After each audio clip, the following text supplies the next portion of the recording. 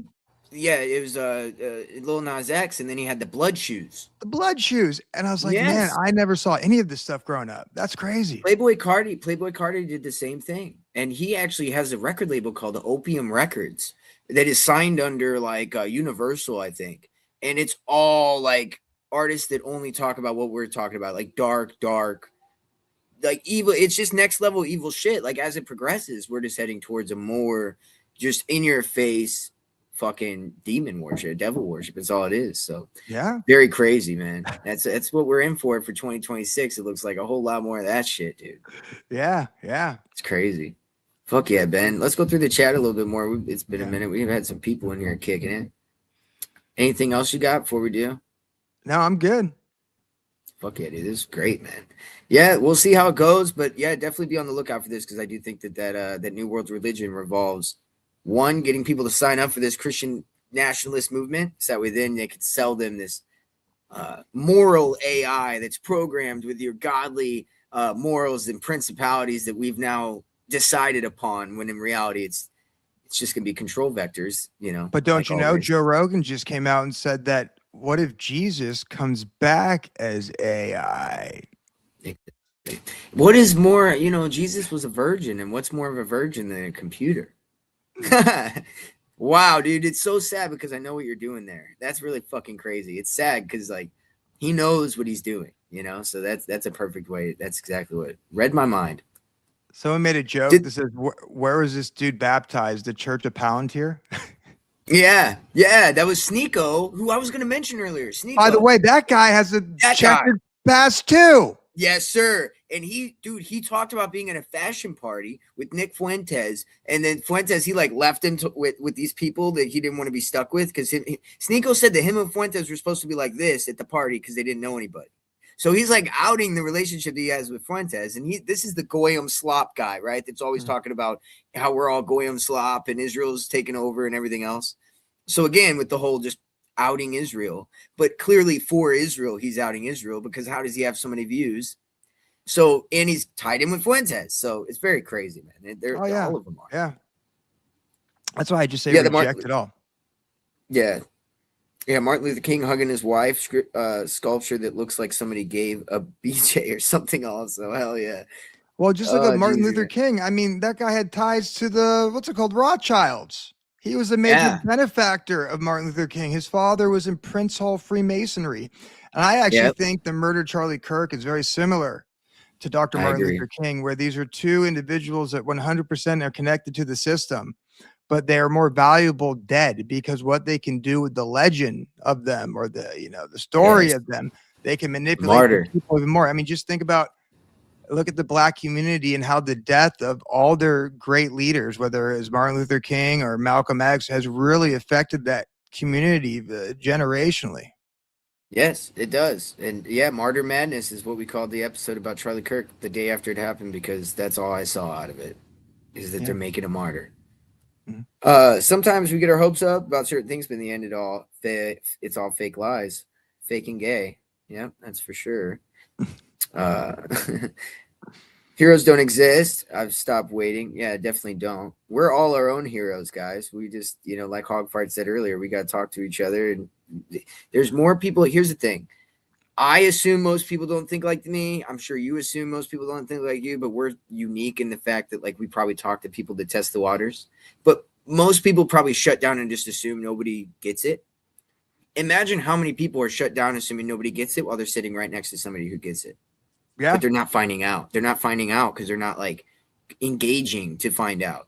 Do that more, I'm telling you. But then again, make sure not to fucking try to beat anybody. Like, see if they're receptive, because I'll tell you what, you try to give people information like this without them soliciting it and ignoring if they're receptive or not, you're going to come out the other end feeling terrible.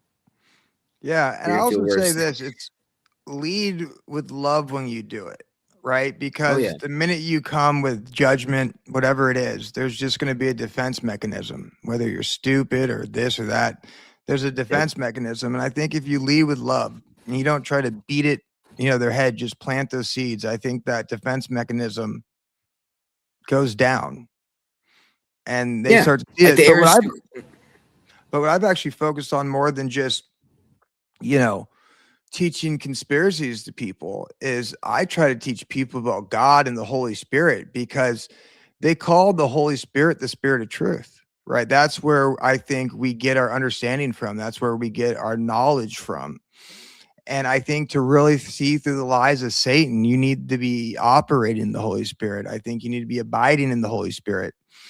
And, people might be, way more open to that than, space reptilians. I don't know, Yeah, for real. I've actually read, the more I've read into the Bible, the more I've kind of exactly understand what you're saying there, dude. Like, it does kind of lay it out. It's old, but it lays things out in a refreshing way where you're like, man, that's refreshing, because that is what the fuck's going on. And okay, this probably is the right thing to do, considering that information. Like, for instance, it says people who participate in usury. If you're a person who commits usury or somebody who participates in usury, even if you participate in usury, you're going to have to answer. You see what I'm saying? So, like, there's levels. Like, it's like, wow, okay, so, like, I can't even participate in this world that they've created then and expect to get out, like, without having to answer for it. You know what I mean? That's kind of a crazy concept to think about too, though. Hey, I'm with you, but let me say something to RGZ. You are a man after my own heart. I too drive Uber for a living, and I call it my mobile ministry, where I black pill the shit out of people and give them the holy glass of the Holy Spirit to wash it down with. Fuck so, yeah. Keep up the fight. And what really helps me, some of the talking points that I hit on that you can kind of hit on pretty fast is, the whole alien angle, and maybe describe to them what these entities really are, right? How they're these gods of old that all cultures talk about. And people are interested in that because that Overton window has shifted so much because of people like Rogan and stuff, and this idea of, like, all these guys really worship the days of the renowned, the heroes of old, as it mentions in Genesis 6. And so that's what this is all about, is the resurgence of those days. So we see it so much already in mainstream that all you have to do is point and poke the holes in that narrative and show them the truth. And that they've made it easier in that regard when it comes to that angle, for sure.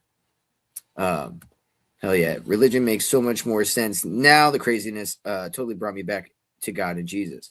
And again, I think that that's happening on a massive scale. And that's why we see the Christian nationalist movement going the way it is. So that's why I think people like you and I'd like to think myself are pretty important in trying to offer the objectivity that's needed and not just straight evangelical Christian, just go all the way to fucking, you know what I mean? Like some people may be like, yeah, this stuff is demonic. I'm going straight to the Baptist church to find out what God's all about. And it's like, no, that's not what you do. Don't do it.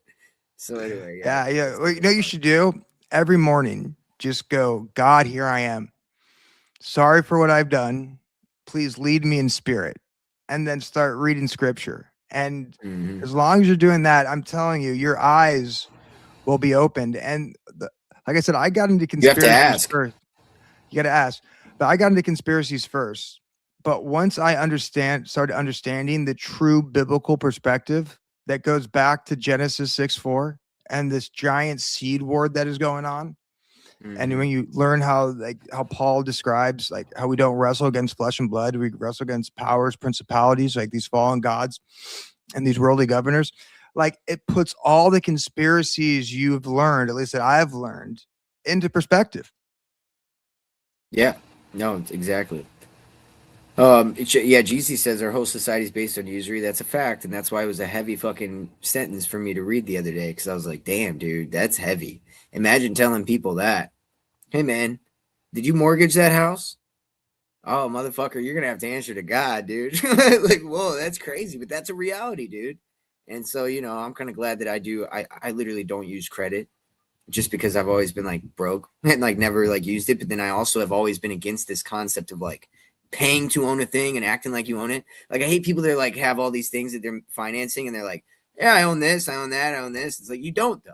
You know what I mean? And you won't for another 20 years. But okay, you know, I'll let you live in that fairy tale, but I'm not going to participate in this fucking false reality of like, I own this thing. Yeah. I'm glad that I kind of had that kind of instinct because now I've read that it's kind of more godly to be that way in a weird way. So that's kind of crazy. Maybe I've had some discernment my whole life. Who knows? So, Jeezy Mac was saying that he tries to wake people up as well. I wonder if you've had any luck, Jeezy. I wonder. Conspiracy is the movie or conspiracy something. Oh, what? You guys talking about a movie about conspiracies? Is that the one with what's his name? Mel Gibson? That one was pretty wild. Oh yeah, what's that? Yeah, I know what you're talking about. You're the conspiracy theorist or something. It's like just something basic like that. Yeah.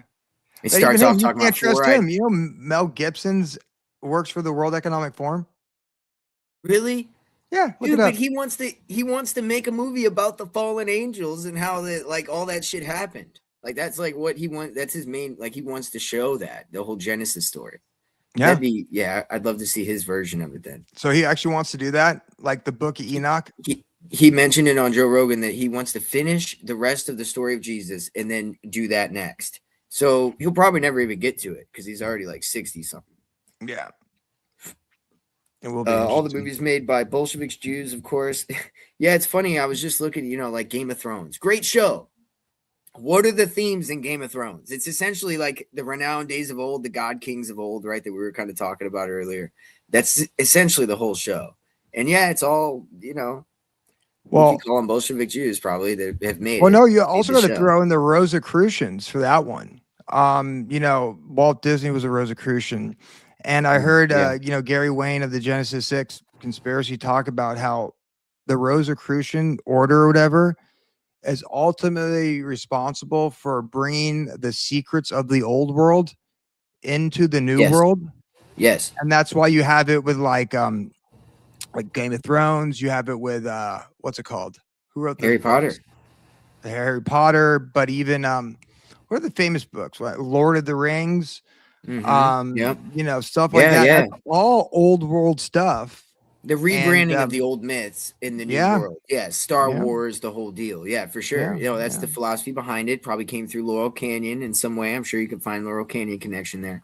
You know, that's why Spielberg's coming out with this new movie this year. So we'll see how that one is that we mentioned earlier. But yeah, we'll see. Man, that's some crazy shit. We'll see what's in store this year. Thanks, Ben, for coming on. It was a banger, 3 hours. Hey, Hell yeah, dude. thank you for Well having done me there. on. And hey, in a few weeks, we'll get you on one of my lives and we'll go at it again. Yeah, dude, anytime. Hey, thanks everybody for kicking it. We had a good amount of people in here. I appreciate it.